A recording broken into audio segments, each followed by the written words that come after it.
بسم الله الرحمن الرحيم.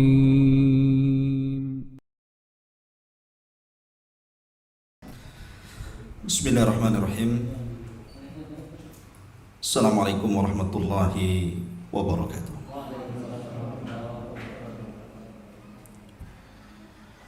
Bihamdillahi wassalatu wassalamu ala rasulillah wa ala alihi wa sahbihi wa mawalah wa la hawla wa la quwata illa billahi wa ba'du. Qala Allahu azza wa jal, ya ayyuhalladzina amanu taqullaha haqqa tuqatih wa la tamutunna illa wa antum muslimun. Wa qala sallallahu alaihi wasallam, man salaka tariqan yaltamisu fihi ilma sahharallahu bihi tariqan ilal jannah, amma ba'du. Baik, kita lanjutkan kajian tafsir kita dan kita masuk pada surah Al-Lahab atau juga dikenal dengan suratul Masad atau dikenal dengan suratul Tabbat. Surah ini membicarakan tentang keluarga yang sangat dan teramat sangat jahat, Abu Lahab dan istrinya Arwa bintu Harbin, atau kunyahnya disebut dengan Ummu Jamil. Allah Subhanahu wa taala berfirman, Tabbat yada abi lahabi wa tab, ma aghna anhu maluhu wa ma kasab, sayasla naran dhata lahab, wa imra'atuhu hammalatal hatab, fi jidiha hablum mim masad. Sebelum saya jelaskan tentang tafsir daripada ayat suratul Masad kalimat per kalimat, sebagaimana biasa kita akan menjelaskan tentang asbab dari turun suratul Masad ini. Ketika Nabi SAW turun surah wa anzir ashiratakal aqrabin, dan berilah peringatan kepada keluarga terdekat Muhammad Muhammad, maka Nabi SAW setelah fajar menyingsing, maka Nabi SAW naik ke atas bukit Safa. Disitulah Nabi SAW menyeru seluruh kabilah Quraisy, dan itu pertama kali Nabi SAW mengumpulkan seluruh manusia di bukit itu. Dan kita tahu bahwa orang-orang Quraisy sangat percaya dengan Rasul, sebab dari kecil akhlak Rasul sudah diketahui orang-orang Quraisy, Shadiqul Amin. Sehingga ketika kemudian Rasul naik ke bukit Safa dan berteriak memanggil-manggil manusia, maka menjadi penasaran bagi mereka. Datanglah manusia berkumpul di bukit Safa yang tidak bisa hadir mengutus orang. Maka mulai Nabi SAW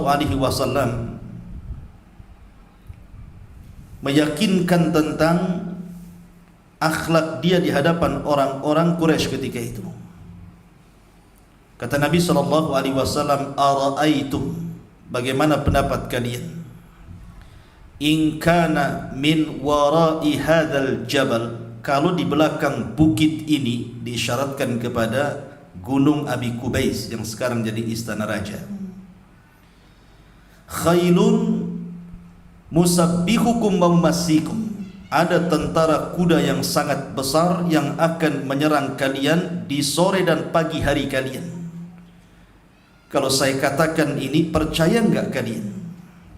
Maka serentak orang-orang mengatakan, ma jarabna alaika kadiba, kami tidak pernah melihat ada kedustaan dalam lisanmu.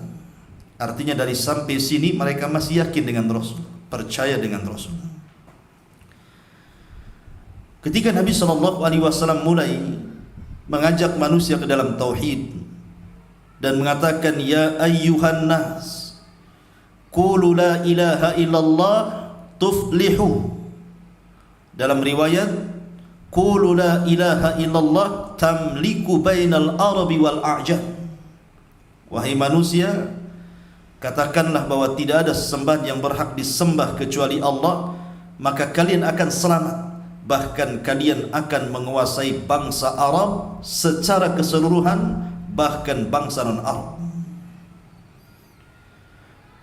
Ketika di tengah-tengah Nabi SAW mendakwahkan dakwah tauhid, rupanya di tengah-tengah orang-orang Quraisy itu ada pamannya, Abu Lahab.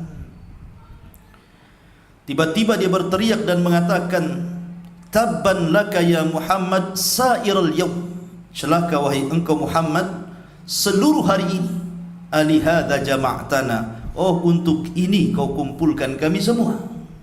Kemudian mulailah Abu Lahab mencaci maki Nabi sallallahu alaihi wasallam di hadapan manusia. Tentu Nabi sallallahu alaihi wasallam memiliki akhlak yang baik. Laqad kana lakum fi Rasulillahi uswatun hasanah wa innaka la'ala khuluqin 'adzim. Kalau Nabi SAW tidak mau membantah orang yang mencacinya, apalagi pamannya, maka Nabi hanya bisa diam saja. Akan tetapi bagaimanapun, man 'ada li waliyan faqad adzantuhu biharbin. Barang siapa yang musuh waliku, kata Allah, maka dia telah mengumandangkan perang bersamaku. Allah tidak tinggal diam.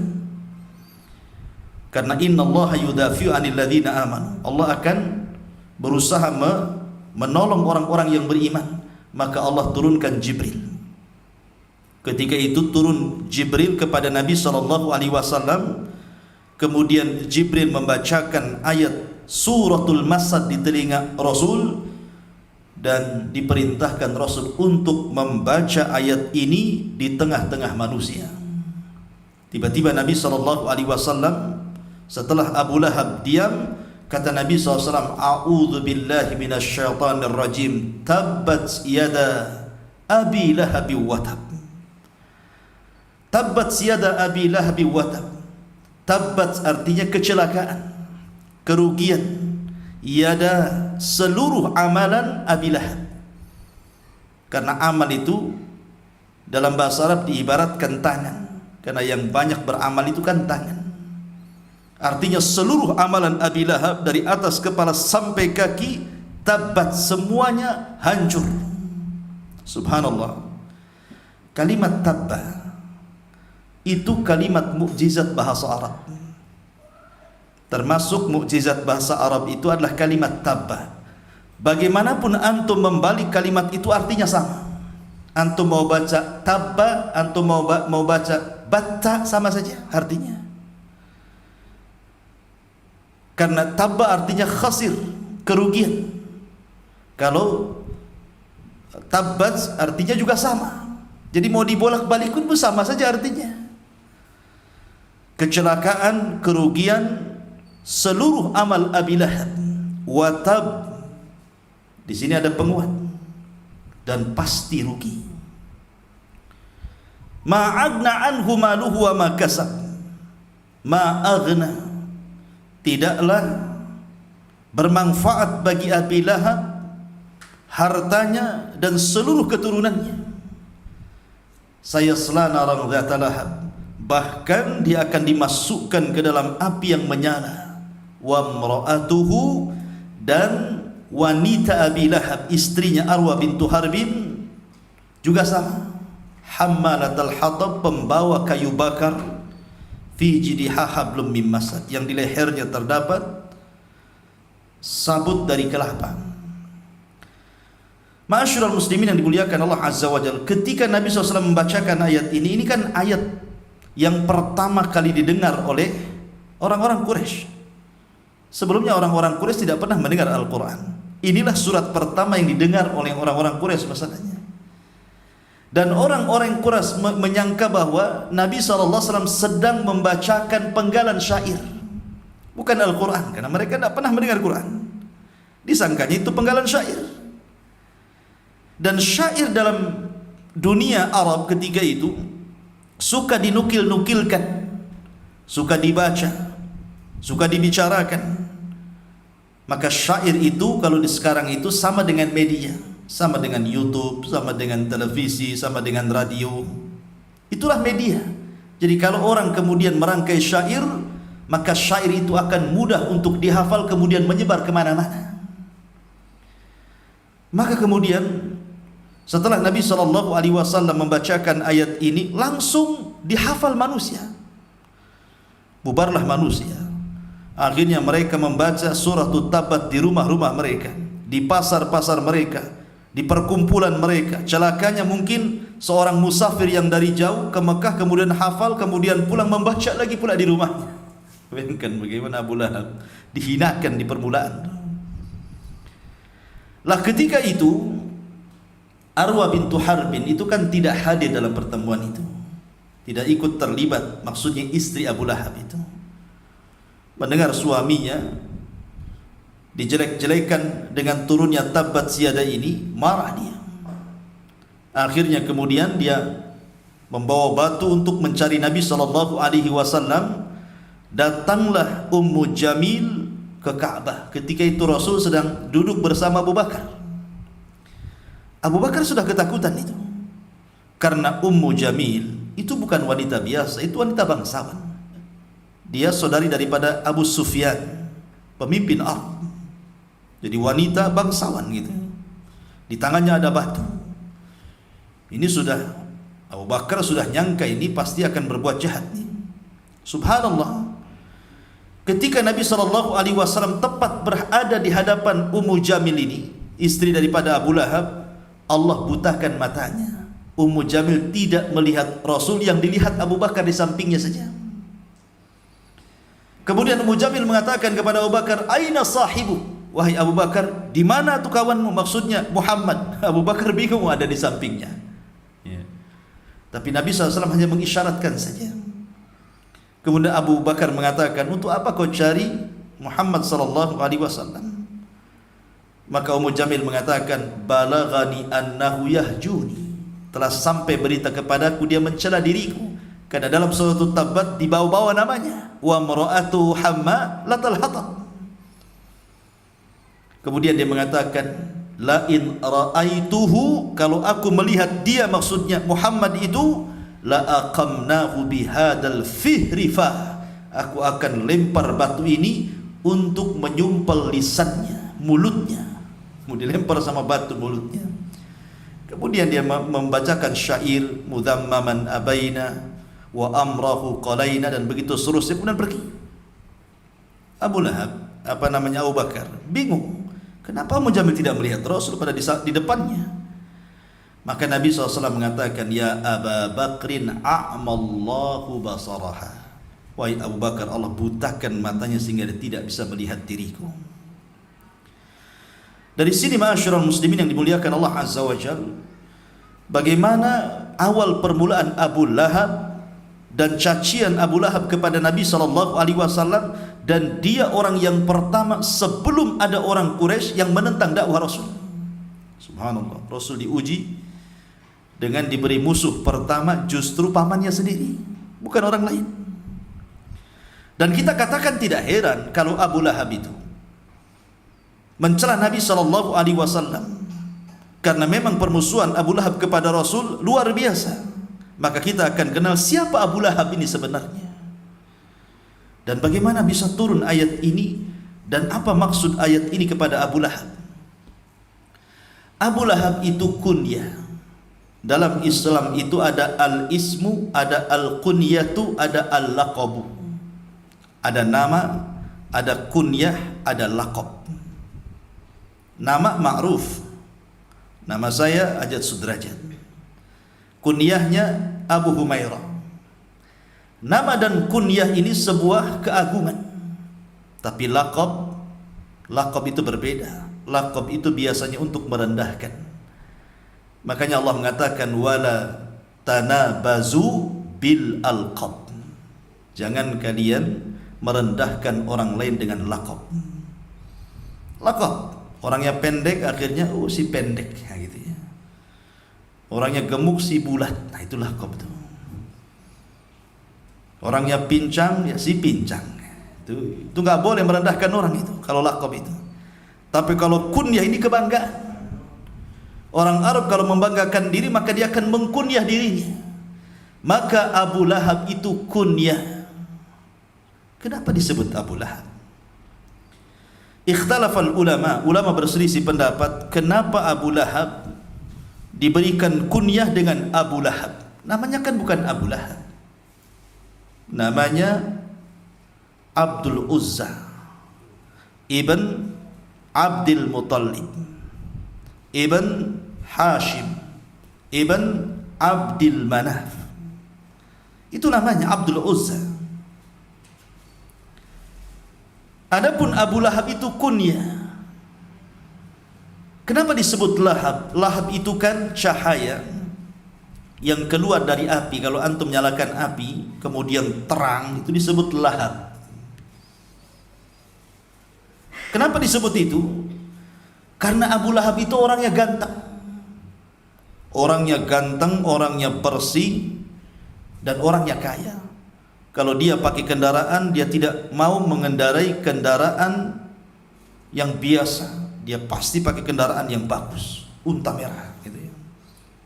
Kalau dia berpakaian, tidak mau dia asal-asalan pakaian itu, maka dia akan memakai pakaian terindah. Dan dia menjaga ketampanannya. Mungkin kalau zaman sekarang ini bolak-balik masuk salon lah gitu. Abu Lahab itu. Iya. Jadi Abu Lahab itu karena betul-betul menjaga penampilannya, makanya orang-orang menyebutnya Abu Lahab. Itulah kunyah daripada Abi Lahab. Namanya Abdul Uzza ibn Abdul Muttalib. Paman Nabi SAW itu semuanya 10. Paman Nabi SAW itu semua 10. Dan 10 ini putra daripada Abdul Muttalib. Banyak anaknya Abdul Muttalib, 10 orang. Dan ada kisahnya.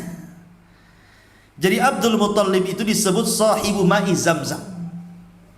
Abdul Muttalib itu adalah pemilik air Zamzam.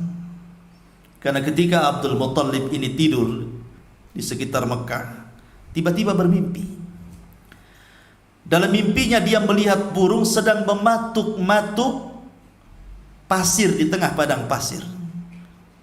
Tiba-tiba burung ini bicara dalam mimpinya dan mengatakan, "Ya Abdul Muttalib, ta'al huna Zamzam, fala tandam, ihfar az-Zamzam." Jadi kata burung ini kepada Abdul Muttalib, "Ya Abdul Muttalib, kemari. Di sini ada air Zamzam. Engkau tidak akan menyesal. Galilah di sini ada air Zamzam." Bangunlah Abdul Muttalib ini. Kemudian mengikuti arah mimpinya. Tiba-tiba kemudian dia gali tempat yang burung itu menggali dalam mimpinya. Setelah digali semakin dalam, tiba-tiba keluar Zamzam dari situ. Keluar air, dan saat itu air sangat dihajatkan. Susah cari air saat itu. Ketika ada air, datang kabilah manapun akhirnya ingin mengambil air ini. Kata Abdul Muttalib, "Tidak, ini air saya. Tidak boleh ada yang memilikinya kecuali saya." Tapi kabilah-kabilah yang lain tidak mau. Harus dipakai sama-sama. Kata Abdul Muttalib, "Tidak bisa. Karena saya yang menemukan, maka ini milik saya." Tapi semakin kemudian perlawanan kabilah-kabilah itu mau memiliki, akhirnya kata Abdul Muttalib, "Ya sudah, kalau begitu kita berhukum dengan seorang dukun. Apa kata dia kita laksanakan." Sementara rumah dukun itu jauh. Berangkatlah pemimpin-pemimpin kabilah ini ke rumah dukun. Rupanya karena melewati padang pasir saking jauhnya, kehausanlah orang-orang itu sampai hampir mati. Dan sebagian mereka sudah menggali kuburan-kuburan mereka. Kecuali Abdul Muttalib tiba-tiba menghentakkan kakinya, keluar pula air.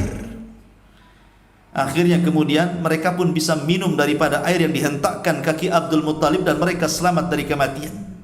Kata Abdul Muttalib, "Aku sudah menyelamatkan kalian dengan air ini, maka kalian tidak berhak memiliki air yang di sana," maksudnya Zamzam. Sejak itu Zamzam hanya dimiliki oleh Abdul Muttalib. Lah akhirnya kemudian Abdul Muttalib takut karena sudah melihat bagaimana kabilah-kabilah ini mau mengambil Zamzam, siap perang gitu kan untuk memperebutkan air. Dari sinilah Abdul Muttalib bernazar kepada Allah agar diberikan anak 10 untuk menjaga Zamzam ini. Dan dia katakan, kalau seandainya Allah berikan kepadaku 10 anak laki-laki, maka ku sembelih salah satunya. Akhirnya Allah takdirkan betul. Abdul Muttalib akhirnya punya anak 10 orang. Tapi kemudian Allah lupakan nazarnya. Ketika kemudian Abdullah, ayahanda Nabi SAW, putra Abdul Muttalib, usianya sudah 10 tahun, barulah Abdul Muttalib ingat nazarnya. Bahwa dia mengatakan, kalau dia memiliki 10 anak laki-laki, ku sembelih salah satunya sebagai rasa syukurnya kepada Zamzam itu. Baru ingat. Maka setelah kemudian ingat, dia pun menunjuk Abdullah, ayahanda Nabi SAW, anak yang akan disembelihnya. Dibawalah Abdullah ini ke tempat di mana Ibrahim hendak menyembelih Ismail. Dibawa ke tempat itu. Ketika orang-orang Quraisy tahu bahwa Abdul Muttalib ini akan menyembelih Abdullah, tentu mereka menolak. Sebab Abdul Muttalib itu pembesar Quraisy, pemimpin Arab, akan jadi contoh nantinya. Kalau ada orang-orang Quraisy yang memiliki anak sampai 10, nanti akan harus disembelih salah satunya, kan begitu. Akan jadi contoh masalahnya. Orang-orang Quraisy tidak mau. Kemudian kata Abdul Muttalib, ini nazar, saya harus laksanakan. Lalu bagaimana caranya supaya saya lepas dari nazar ini? Maka mereka mengatakan, kita berhukum kepada dukun. Kita datangi lagi dukun itu. Akhirnya datang lagi ke dukun itu. Kata dukun itu, kalau memang engkau tidak mau menyembelih putramu, maka engkau harus berbuat qur'ah, diundi. Sediakan 10 ekor unta, kemudian kau undi. Mungkin kalau sekarang kayak ngocok arisan gitu ya. Ditulis 10 ekor unta, kertas satunya ditulis Abdullah, dikocok gitu ya, dikeluarkan. Kalau pas keluar Abdullah, terpaksa disembelih. Kalau yang keluar 10 ekor unta, maka cukup yang disembelih 10 ekor unta ini. Ketika kocokan pertama, Abdullah pula yang keluar. Pasang lagi 10 ekor unta. Dikocok lagi, Abdullah lagi yang keluar. Pasang lagi 10 ekor unta. Sampai 100 ekor unta, baru keluar unta. Dari situ, maka 100 ekor unta disembelih, dan ini pun menjadi diat bagi para pembunuh. Orang kalau yang membunuh, qisas. Itu kalau semua keluarga setuju.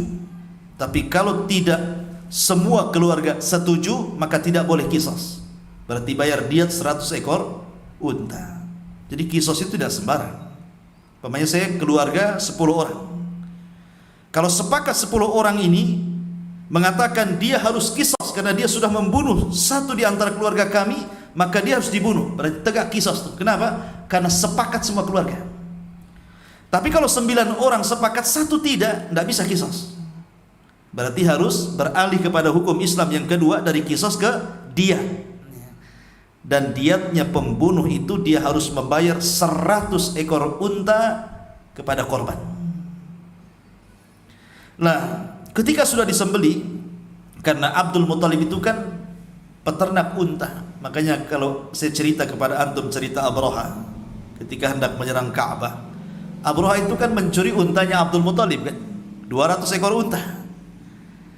Karena memang Abdul Muttalib itu peternak unta-untanya banyak. Jadi kalau unta 100 itu gampang. Ya. Gampang sekali disembeli karena dia memang peternak unta.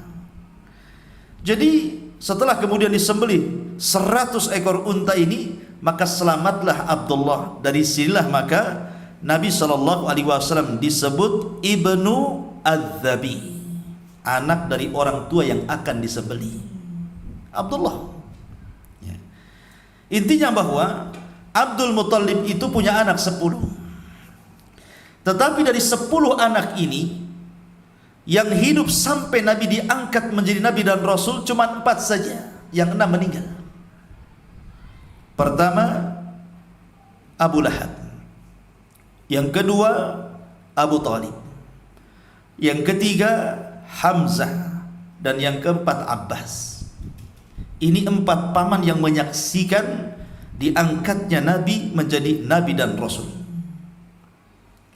Dari 4 pamannya ini terbagi menjadi 3. Ada paman-pamannya Rasul yang masuk Islam. Dialah Hamzah dan Abbas.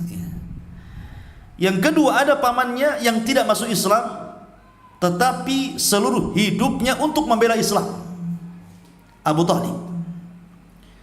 Dan yang ketiga ada pamannya yang sama sekali tidak mau masuk Islam dan justru menjadi penentang Islam. Itulah Abu Lahab yang kita ceritakan di sini. Dia tidak masuk Islam, justru memusuhi Islam. Sehingga turun suratul Masad atau suratul Lahab mencela Abu Lahab. Subhanallah ikhwan. Suratul Lahab ini bukan surat yang panjang. Bukan seperti Al-Baqarah, Al-Imran, An-Nisa gitu ya. Tapi suratul Lahab ini kan surat pendek sekali. Sehingga mudah dihafal. Bukan antum saja, anak-anak antum pun hafal suratul Lahab itu. Artinya ayat ini akan mudah dibaca dan akan senantiasa dibaca. Karena Allah tidak selipkan kisahnya di tengah-tengah Al-Baqarah, di tengah-tengah Ali Imran, di tengah-tengah An-Nisa, tidak, tetapi menyendirikan suratul Masad menjadi surat sendiri dalam juz amma, dan termasuk Qisarus Suwar namanya, surat terpendek, sehingga mudah dihafal.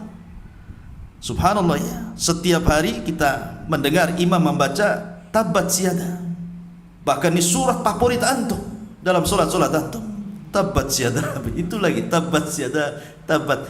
Berarti menunjukkan bahwa Abu Lahab itu dicela setiap hari sejak zaman Rasul sampai hari ini. Bahkan sampai kiamat dibangkitkan, karena surat ini akan sering dibaca dibandingkan surat-surat yang lainnya. Juga Abu Lahab, subhanallah ya. Dan kaidah Al-Quran, ikhwan, kata para ulama, siapapun yang dicela dalam Al-Quran pasti akan diakhiri dengan su'ul khatimah. Siapapun yang dicela dalam Al-Quran akan diakhiri kehidupannya su'ul khatimah. Ketika Abu Jahal dicela dalam Al-Quran, ketika turun surat kepada Abu Jahal karena hendak menunjang Rasul saat sujud, Allah Subhanahu wa taala berfirman, "Ara'aita alladhi yanha 'abdan idza shalla? Ara'aita in kana 'alal huda?" Tidakkah kau lihat seorang hamba yang melarang orang untuk salat? Maksudnya melarang Abu Jahal yang sedang salat Nabi sallallahu alaihi wasallam. Bagaimana kalau dia lebih berpetunjuk dibandingkan dia? Ayat ini kan turun kepada Abu Jahal. Ketika ayat ini mencela Abu Jahal mati su'ul khatimah. Al-Walid ibn Mughirah dicela dalam suratul Mudaththir, di mana Allah Subhanahu wa taala mengatakan, "Dzarni wa man khalaqtu wahida wa ja'altuhu malam mamduda wa banina syuhuda," sampai kepada sa'uslihi saqar, kami akan masukkan dia ke neraka saqar. Ayat ini turun kepada siapa? Al-Walid ibn Mughirah, dan Al-Walid ibn Mughirah mati su'ul khatimah. Sama dengan ayat ini Abu Lahab. Ketika Allah cela tabbat yada abi lahab wa tab, sampai mati Abu Lahab tidak dapat hidayah. Padahal dia pamannya tuh. Ya kan? Ma'asyiral muslimin yang dimuliakan Allah Subhanahu wa taala. Abu Lahab namanya adalah Abdul Uzza. Abdul Uzza, Uzza itu patung. Kan ada patung-patung yang disembah orang-orang jahiliyah, Lata, Uzza, Manat, Khubal. Itu kan patung-patungnya jahiliyah. Lah Uzza itu salah satu patung yang dituhankan. Lah nama Abu Lahab itu adalah Abdul Uzza, artinya nama kesyirikan. Makanya kenapa kemudian setelah suratul Masad turun suratul Ikhlas kan? Qul huwallahu ahad. Karena Allah Subhanahu wa taala tidak punya Uzza sebagai syarikatnya. Dan Al-Quran sendiri tidak mencantumkan nama aslinya. Allah tidak mengatakan tabbat yada abil Uzza wa tab. Harus kan begitu. Itu kan nama aslinya. Tapi Al-Quran menyebutkan kunyahnya, tabbat yada abi lahabi wa tab. Kenapa? Sebab Allah tidak mau ada nama kesyirikan dalam Quran.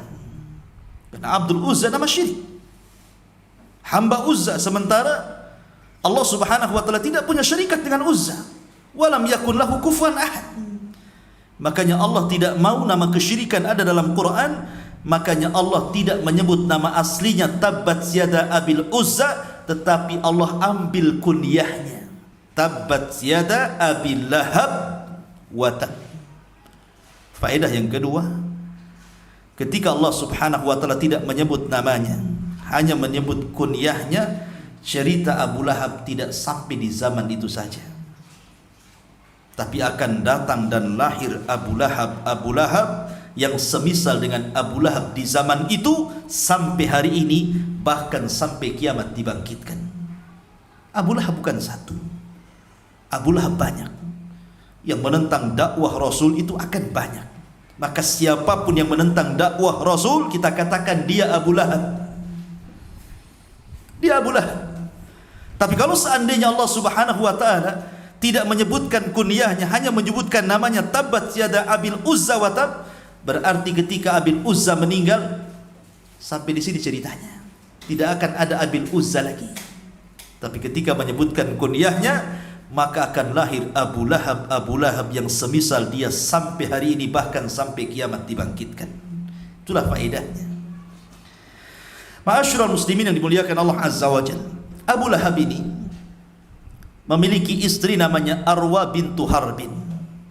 Arwa bintu Harbin ini sekali lagi dia saudari daripada Abi Sufyan. Saudari daripada Abi Sufyan. Abu Sufyan ma'ruf pemimpin Arab. Bahkan dia yang memimpin tentara orang-orang musyrik melawan Rasul di mana? Di Uhud. Dan menang. Menang dia. Rasul kalah. Tetapi kekalahan Nabi SAW bukan aib. Makanya ketika terjadi perdebatan antara Al-Imam Al-Baqillani dengan pemimpin Romawi, pemimpin Nasrani, pemimpin Romawi mengatakan kepada Al-Imam Al-Baqillani, apakah Nabi kalian berperang? Kata Imam Baqillani, iya berperang.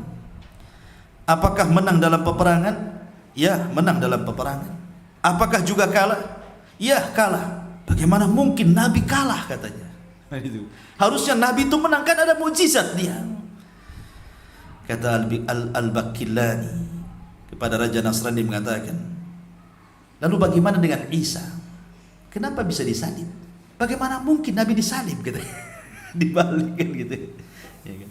Artinya menang kalah itu watilkal ayyam nudawiluha bainan nas. Hari itu kan berputar. Kadang susah, kadang senang, kadang tertawa, kadang menangis, kadang berkumpul, kadang berpisah, kadang menang, kadang kalah. Itu tabiat manusia seperti itu. Ya, bukan sebuah aib. Nah, di sini Abu Sufyan itu pemimpin Arab, orang kaya, tajir.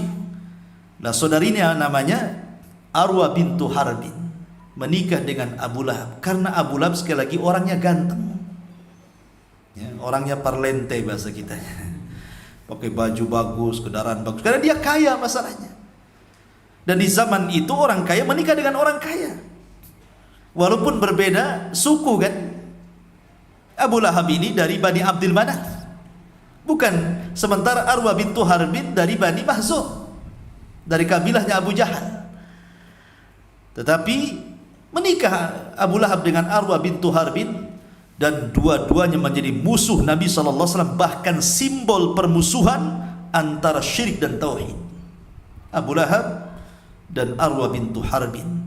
Dan tidak ada satu surat yang khusus membicarakan satu keluarga yang memusuhi Nabi SAW kecuali Abu Lahab. Tabbat yada abi lahabi wa tab, ila akhiril ayat. Ma'asyiral muslimin yang dimuliakan Allah Subhanahu wa taala, bagaimana bentuk permusuhannya? Nabi SAW dikisahkan dalam sebuah hadis. Imam Bukhari meriwayatkan sebuah hadis dari Rabi'ah ibn Ibad Jadi Rabi'ah ini suatu ketika masa jahiliyah belum masuk Islam. Rabi'ah ini menceritakan. Jadi suatu ketika dia berada di pasar. Dilihatnya Nabi SAW sedang berdakwah kepada orang-orang pasar. Dalam riwayat sedang berdakwah di tengah-tengah jemaah haji di musim haji. Nabi SAW berteriak, "Qulu la ilaha illallah, qulu la ilaha illallah, katakan la ilaha illallah, katakan la ilaha illallah, tuflihu, kalian akan selamat." Abu Lahab ini melempari kerikil dari belakang sampai mengenai punggung Rasul, sambil mengatakan, "La tusaddiquhu fa innahu kadzib." Jangan kalian benarkan, ucapannya itu dusta. Maka orang-orang kemudian mengatakan kepada Rabi'ah, "Siapa orang ini dan siapa yang melemparinya?" Maka dia mengatakan, yang satu adalah keponakannya Muhammad, dan yang satu adalah pamannya yang melemparinya, dan mengatakan, "Jangan kau benarkan karena dia dusta." Tantangan dakwah, ikhwan. Kalau yang mengatakan dusta itu orang lain, mungkin ringan. Tapi kalau yang mendustakan pamannya sendiri, apa kata orang? Oh, pamannya sendiri mengatakan dusta, apalagi kami, gitu bahasanya kan. Ya. Ini kan tantangan awal dakwah Nabi SAW. Sampai tidak cukup dari itu, Abu Lahab itu selalu bawa kotoran, kemudian diletakkan di tangga rumah Nabi SAW setiap hari. Nabi tersakiti dengan kotoran unta itu. Setiap hari diletakkan di tangga itu.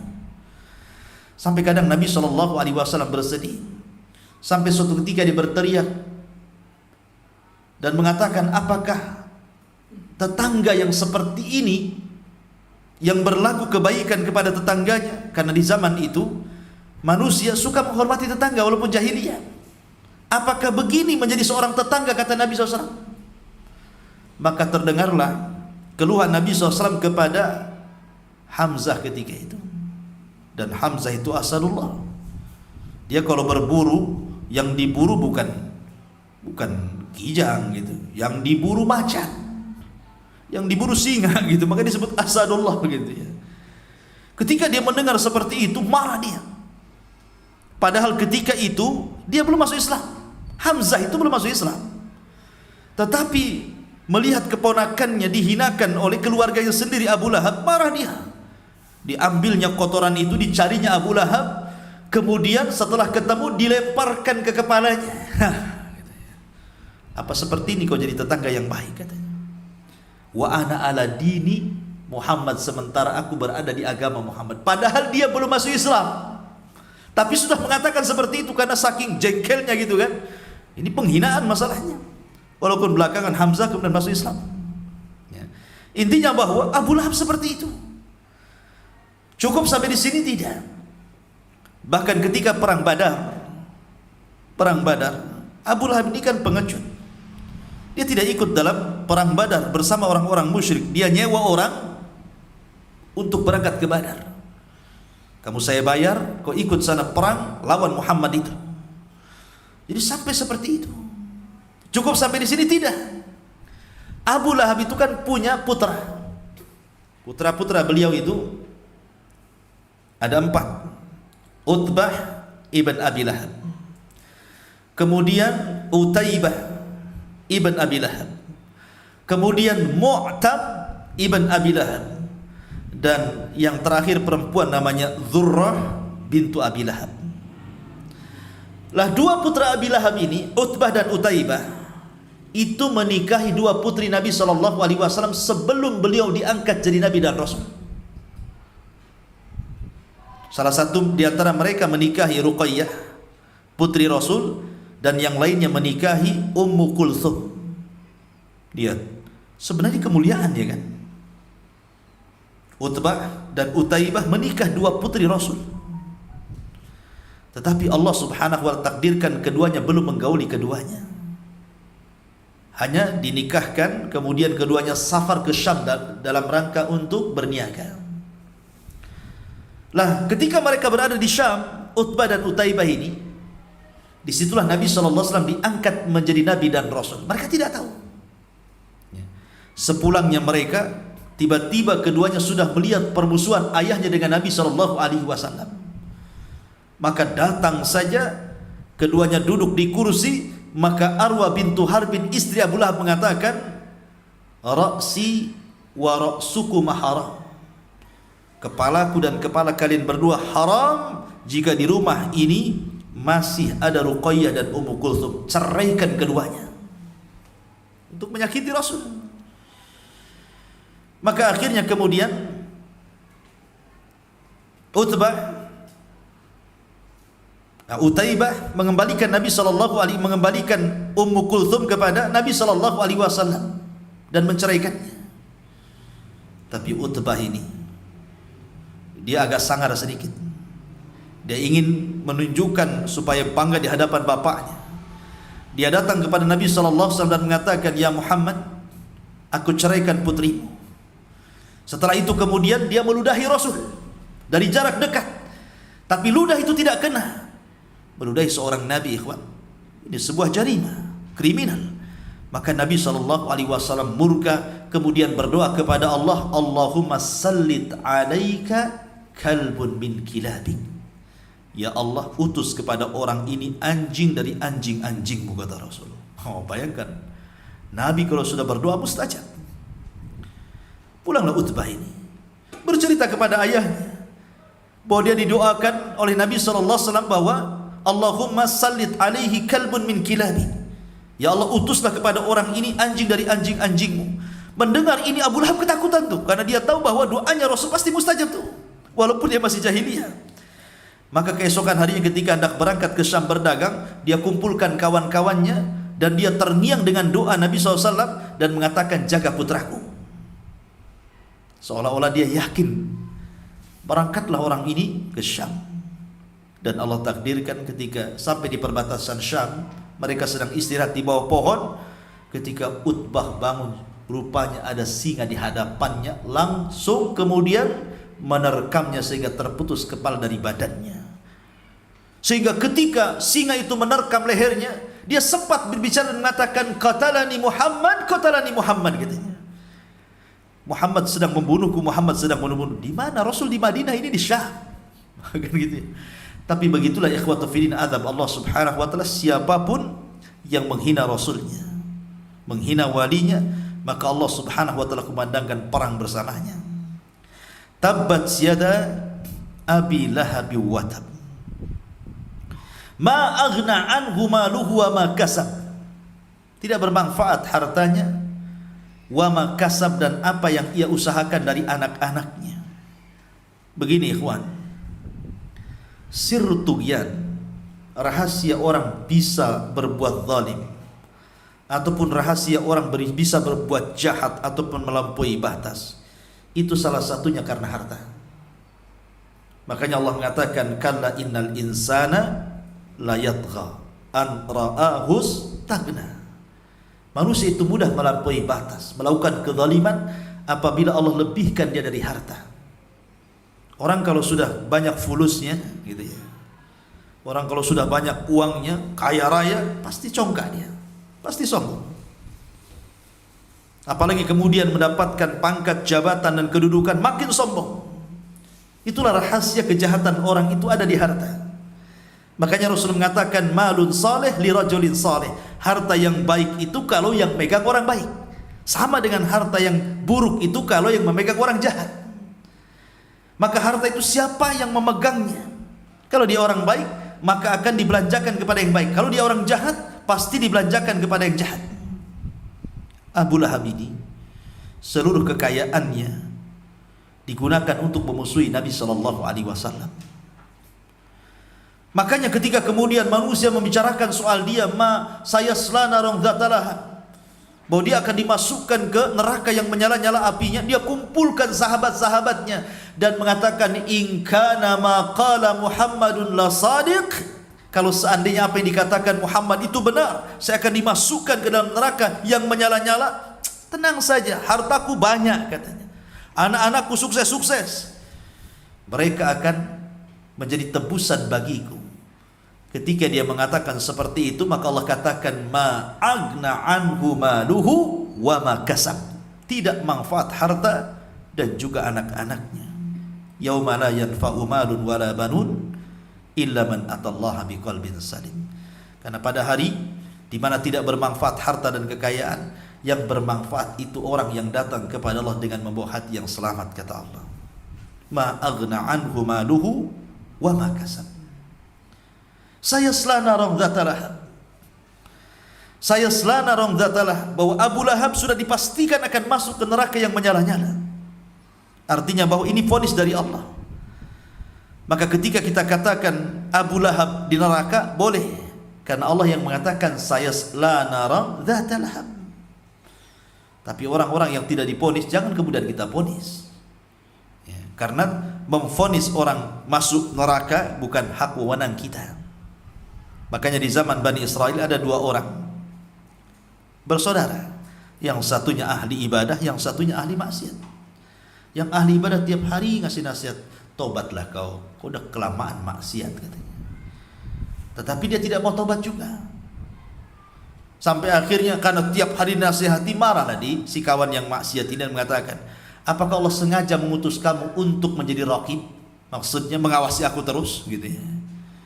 Sampai pada waktunya orang yang baik ini terpleset lisannya dan mengatakan, illam tatub, kalau kau tidak bertobat, wallahi demi Allah, bersumpah pula dia kepada Allah, la yaghfirallahu lahu aw la yunjika minan nar. Allah tidak akan mengampuni dosamu, bahkan Allah tidak akan keluarkan kamu dari api neraka. Memponis orang dengan neraka dia. Ya. Akhirnya keduanya meninggal. Yang ahli ibadah Allah masukkan ke neraka, yang ahli maksiat Allah pula masukkan ke surga. Kenapa? Karena yang ahli maksiat sebelum meninggal dia bertobat.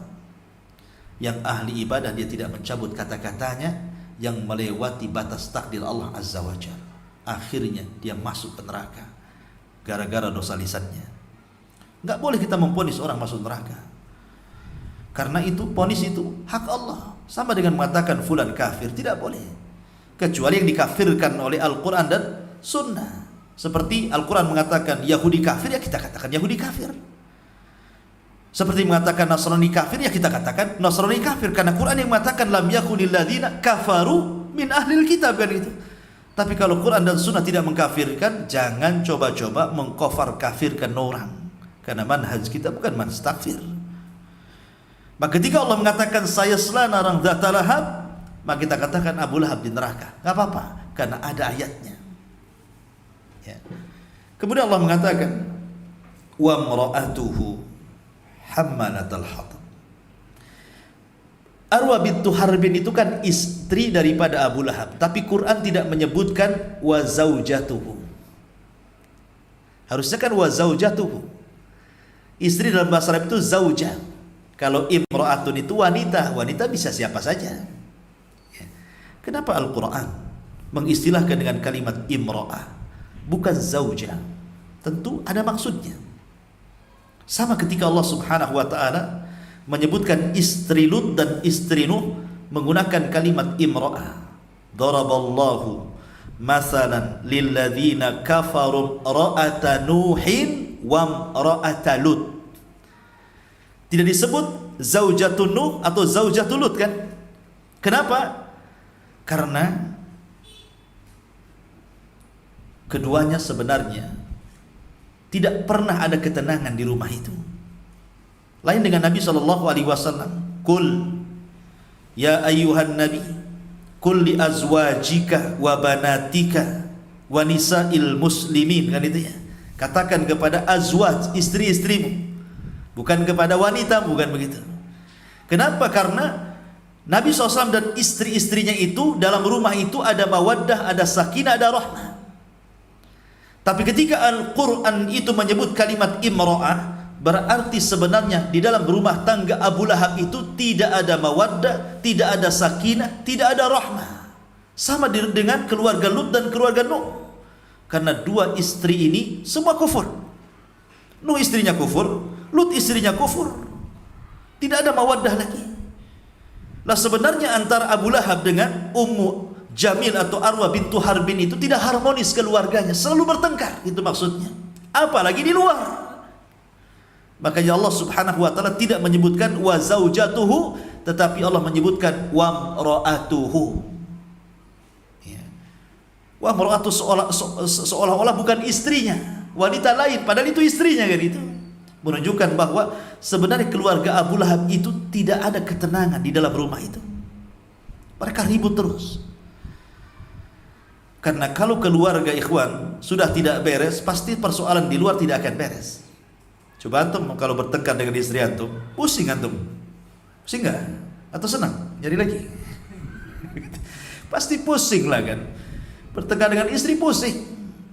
Pasti akan mempengaruhi pekerjaan, mempengaruhi muamalah dan begitu seterusnya. Makanya Allah Subhanahu wa taala kemudian menyebutkan wa mar'atuhu, di sini menunjukkan adanya kekompakan antara suami istri. Kalau antum baca suratul Tahrim, di situ kan ada macam-macam keluarga. Ada keluarga itu istrinya baik, suaminya jahat. Seperti Asia bintu Muzahib, istrinya baik, tapi suaminya Fir'aun, jahat. Kemudian yang kedua ada terbalik. Suaminya baik, istrinya jahat pula. Seperti keluarga Nuh dan Lut. Istrinya berkhianat kepada keduanya. Maksud berkhianat di sini bukan selingkuh, bukan. Tapi tidak beriman kepada kenabian dan kerasulan suaminya, sehingga kufur. Kemudian ada keluarga yang dua-duanya baik, keluarga Nabi Shallallahu Alaihi Wasallam.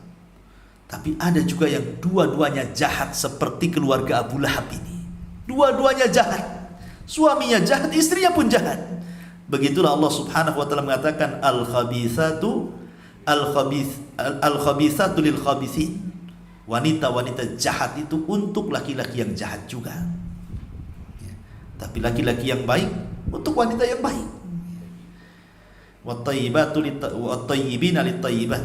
Wat-tayyibat lit-tayyibin gitu. Dibolak-balik, lupa saya. Yang jelas bahwa Allah mengatakan wa mar'atuhu hammalatal hatab. Dan istri Abu Lahab maksudnya Arwa bintu Harbin atau kunyahnya Ummu Jamil adalah pembawa kayu bakar.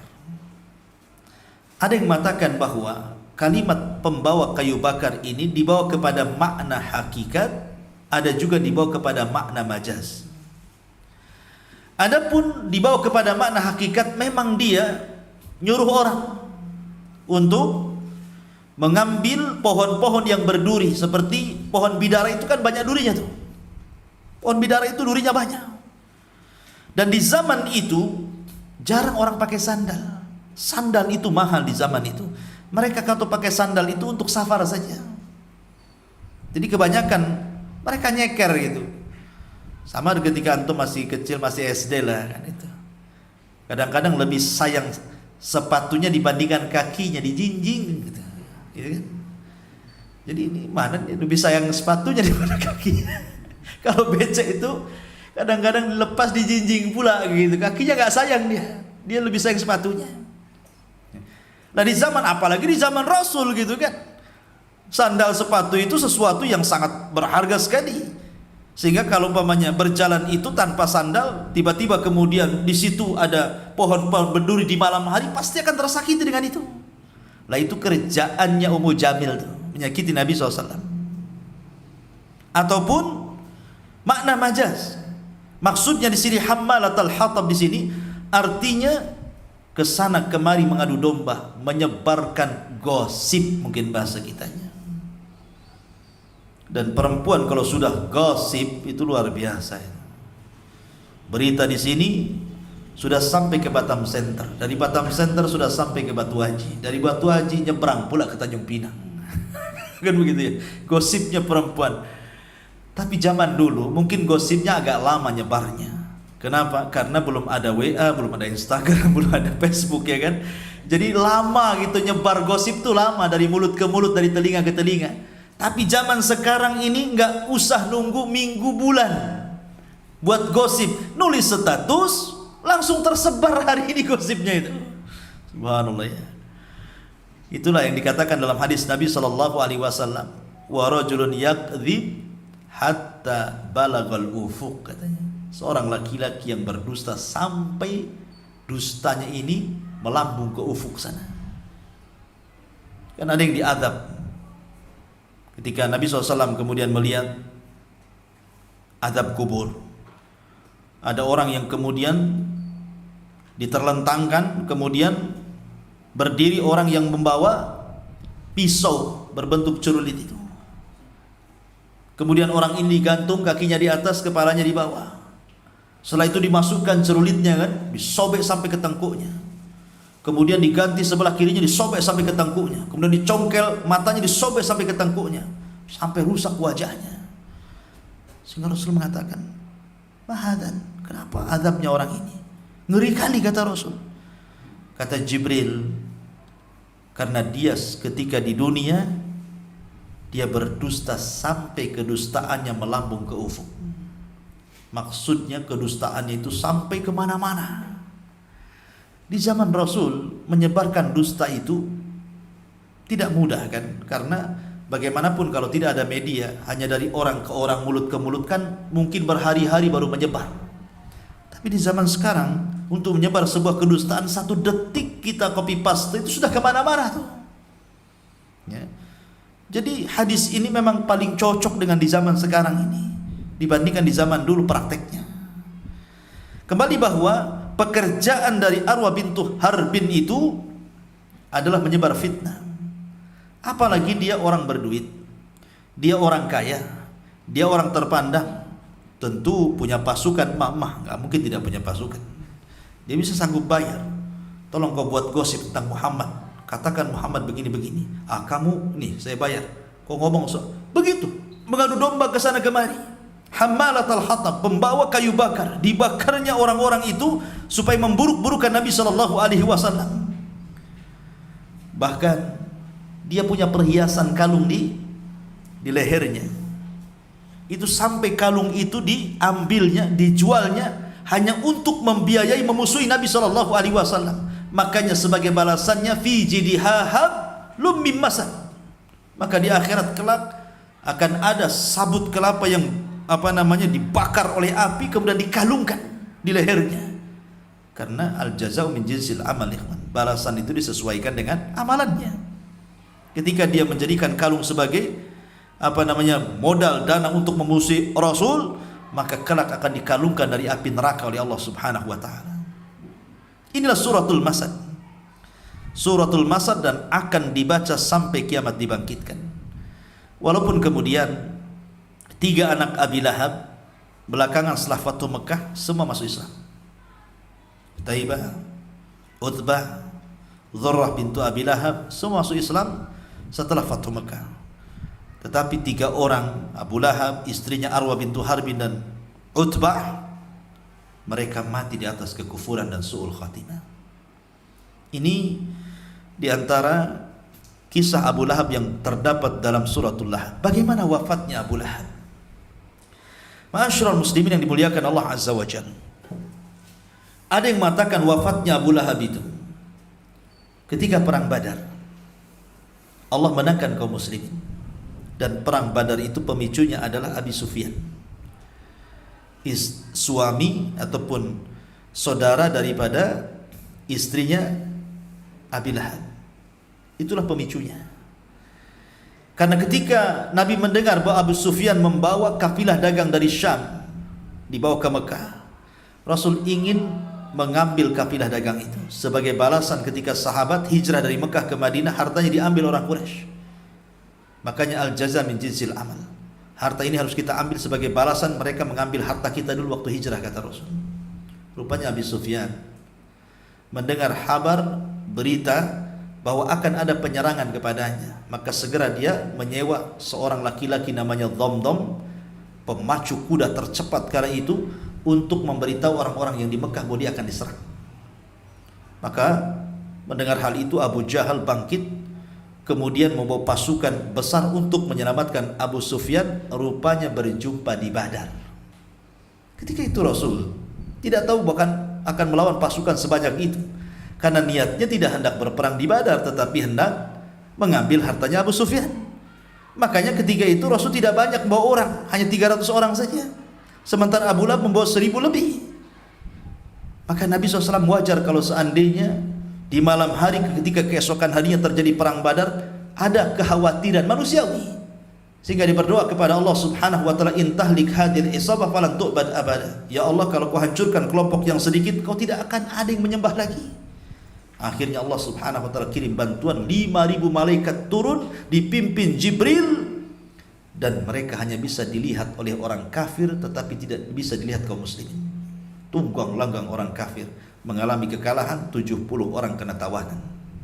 Salah satu yang berhasil melarikan diri adalah Abu Sufyan. Selamat dia. Dia lari ke Mekah. Sampai di Mekah berjumpa dengan Abu Lahab. Kemudian menceritakan kekalahan di Badar dan mengatakan bahwa ketika kami perang, pasukan Muhammad itu tiba-tiba datang dari arah mana saja. Ada yang berkuda-kudanya warna putih dengan jubah yang sangat putih, di tangannya pedang, macam-macam cerita. Kami pun dibuat tunggang langgang. Nah, di samping Abu Lahab ini ada budaknya Abbas ibn Abdul Muttalib. Dia masuk Islam tapi menyembunyikan keislamannya. Tapi spontan dia mengatakan, itulah malaikat yang menolong nabinya, katanya. Marah Abu Lahab. Dia ngomong di sampingnya. Ketika dia ngomong di sampingnya, marah Abu Lahab, ditamparnya budaknya Abbas ibn Abdul Muttalib sampai tersungkur. Kemudian dia pergi melapor kepada majikannya. Ketika itu Abbas tidak ada, yang ada istrinya Fadl, Ummu Fadl. Marah Ummu Fadl, budaknya ditempeleng sama Abu Lahab. Diambilnya kayu, dicarinya Abu Lahab. Kurang ngajar, budak saya ditampar dia, katanya. Akhirnya setelah ketemu Abu Lahab, dipentung kepalanya sampai berdarah. Ada yang mengatakan sebab lukanya ini yang menjadikan kematiannya. Tapi ada juga yang mengatakan bahwa Abu Lahab terkena penyakit semacam taun, wabah. Ini semacam corona di zaman sekarang mungkin ya. Ketika dia hendak safar, berdagang, tiba-tiba kemudian dia melemah di tengah jalan dan meninggal. Jasadnya dibiarkan 3 hari sehingga membusuk. Maka orang-orang mengatakan kepada putra-putranya, kenapa kau tidak urus jenazah bapakmu? Tapi putra-putranya pun tidak berani mengambilnya karena sudah busuk 3 hari. Akhirnya terpaksa dikuburkan dengan cara dirajam, dilempari batu sampai numpuk. Itulah kuburannya.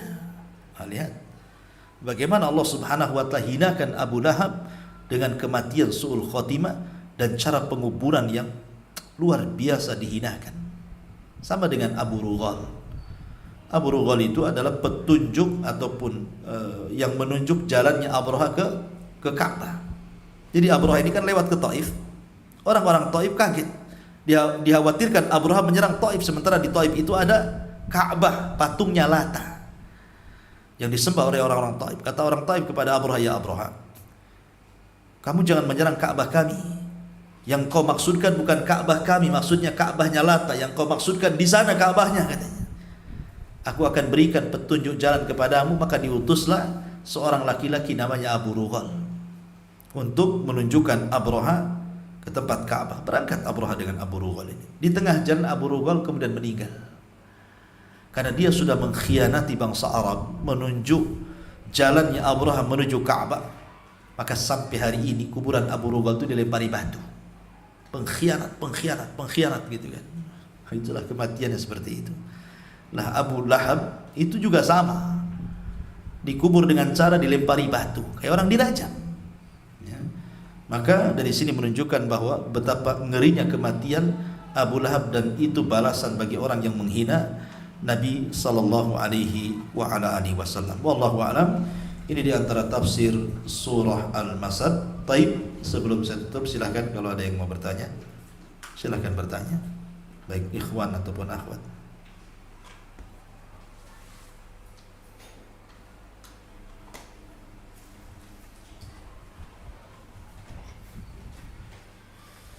Ya. Kalau zaman kenabian itu kan kita kan perangan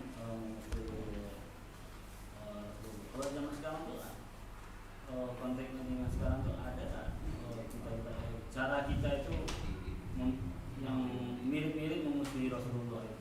Mirip Abu Lahab gitu. Ya. Ada nggak orang sekarang mirip Abu Lahab? Banyak. Ya, orang-orang yang berusaha menghalang-halangi dakwah Nabi Shallallahu Alaihi Wasallam banyak, terutama orang-orang yang mendakwahkan tauhid, orang yang mendakwahkan sunnah Rasul. Betapa banyak yang menentang, ditentangnya. Ya. dan dikatakan yang mendakwahkan tauhid di balik seolah-olah dia pula yang mendakwahkan kesyirikan gitu ya. Yang mendakwahkan sunnah di balik pula seolah-olah dia yang mendakwahkan sesuatu yang menyelisih sunnah. Terkadang dicaci, dimaki, dibuat media, dijelek-jelekan, dikomentari macam-macam. Intinya bahwa siapapun yang menghalang-halangi dakwah, itulah terwarisi sifatnya Abu Lahab. Lihat orang-orang liberal, mereka menghalangi dakwah kan begitu, karena mereka menganggap semua agama sama, dan agama yang dibawa Nabi SAW bukan satu-satunya agama yang paling benar. Abu Lahab lah orang itu. Gimana pula? Karena mereka orang zindik. Wallahu a'lam. Bismillah, Ustaz Afwan ingin bertanya tentang mimpi Abdul Muthalib yang melihat burung mematu di padang pasir yang akhirnya digali sampai keluar air Zam-Zam. Pertanyaannya, apakah yang ada dalam mimpi itu sama dengan air Zam-Zam yang ada sejak Nabi Ismail? Bukankah sumur Zam-Zam itu terletak dekat dengan Ka'bah? Mohon penjelasannya. Iya, Ka'bah itu sudah dikubur. Ka'bah itu sudah dikubur ketika suku Jurhum dikalahkan. Dulu yang menguasai Arab itu kan suku Jurhum. Suku Jurhum itu kabilah istrinya Ismail. Jadi Ismail alaihi salatu wassalam ketika dibawa oleh Ibrahim dengan ibundanya Hajar ke negeri Mekah, biwadin ghairi di zar'in inda baitikal muharram, di lembah yang tidak ada tanaman sama sekali, kering kelontang. Maka kemudian Ibrahim pergi ke Palestina. Akhirnya kemudian di situ ada keajaiban, Jibril datang menusukkan satu sayapnya keluar Zam-Zam. Kenapa disebut Zam-Zam? Karena ketika Hajar berusaha mencari air ke sana kemari nggak ketemu. Lari ke Safa, lari ke Marwah, lari ke Safa, lari ke Marwah sampai 7 kali, sehingga jadi manasik haji hari ini. Ketika sa'i, tiba-tiba sudah lelah mendengar Ismail menangis, dia khawatir. Rupanya di samping Ismail persis sebelah kakinya Jibril sudah hadir dan menancapkan sayapnya keluar air. Saking senangnya ada air, maka kemudian Hajar pun membendung air itu. Dalam bahasa Arab membendung itu artinya zam, zam, zam, zam gitu loh maksudnya. Maka air itu disebut Zam-Zam. Ya.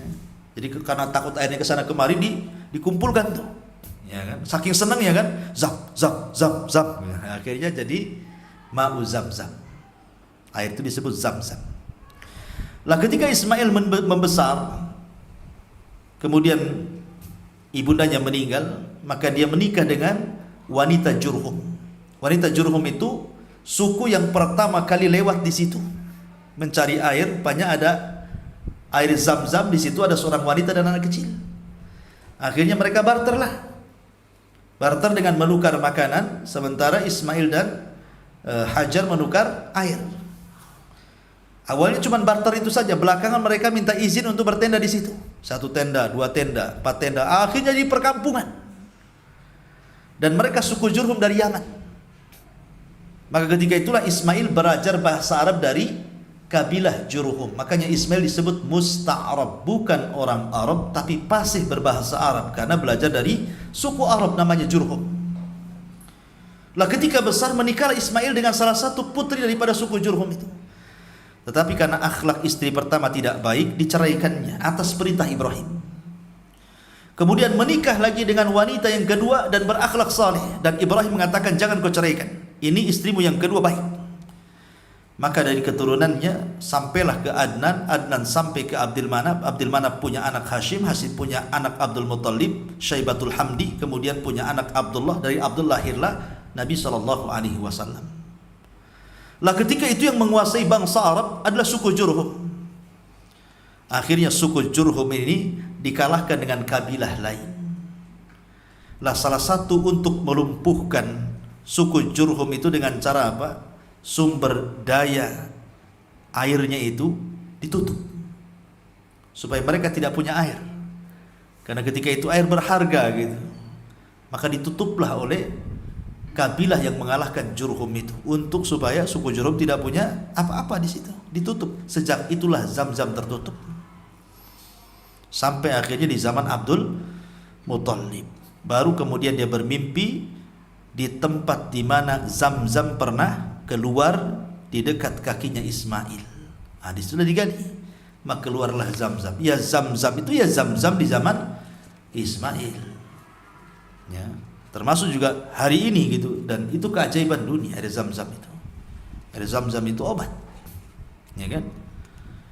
Dan memiliki kepadatan molekul yang luar biasa dibandingkan air-air yang lainnya. Bisa jadi detoks penyakit dan bisa untuk meruqyah air Zam-Zam itu. Wallahu a'lam.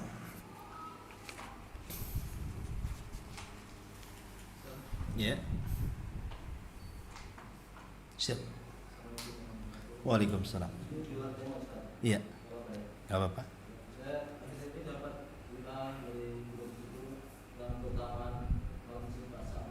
Nisfu Sya'ban. Baik. Ada hadis tentang keutamaan nisfu Sya'ban, dan hadis ini karena likathrati turuqihi, karena banyaknya jalur walaupun lemah, sehingga terangkat menjadi hasan di ghairihi dan bisa diamalkan maksudnya. Dan salah satu yang menghasankan hadis ini adalah Syekh Nasiruddin Al-Albani rahimahullah ta'ala. Apa hadisnya?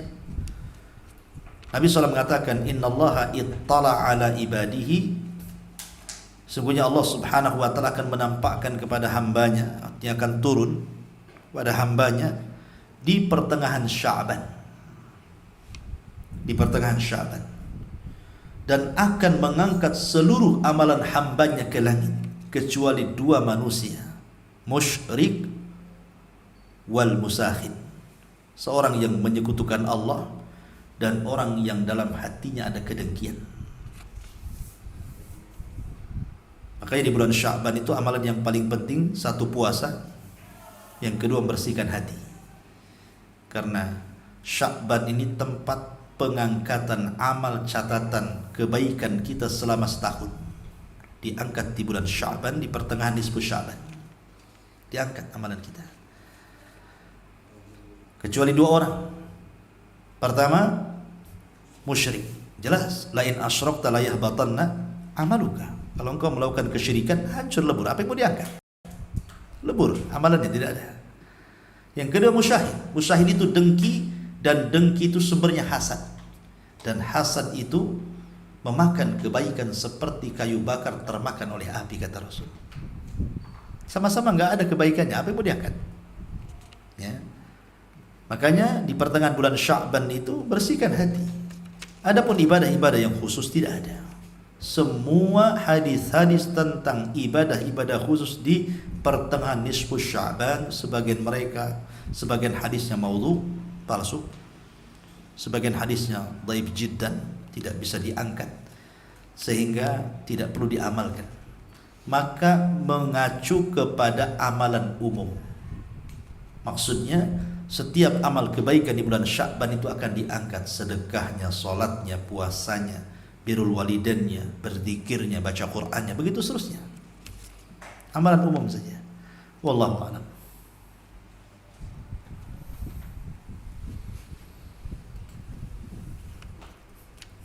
Baik, ada lagi?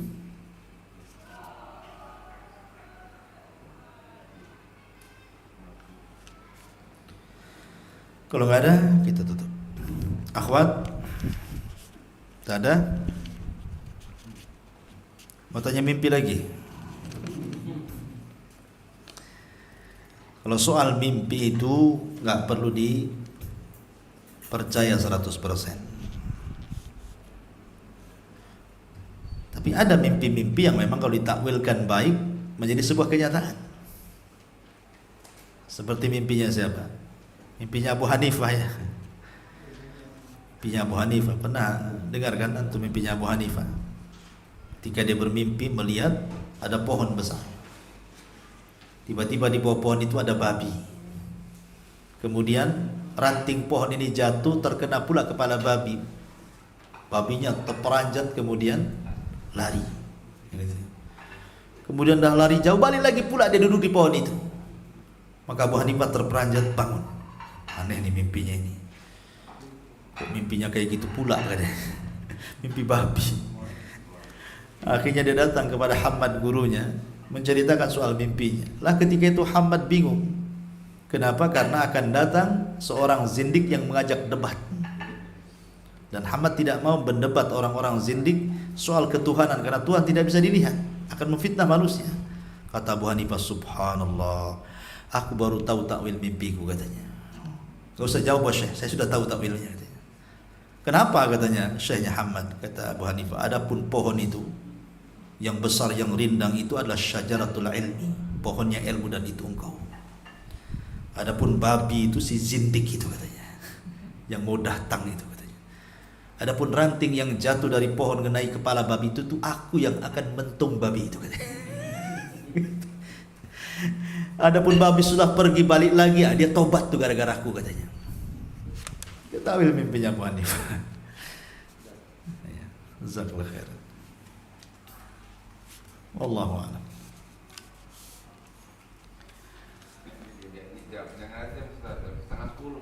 Iyalah.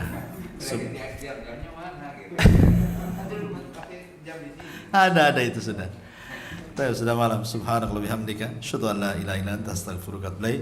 Allah ta'ala. Assalamualaikum warahmatullahi wabarakatuh.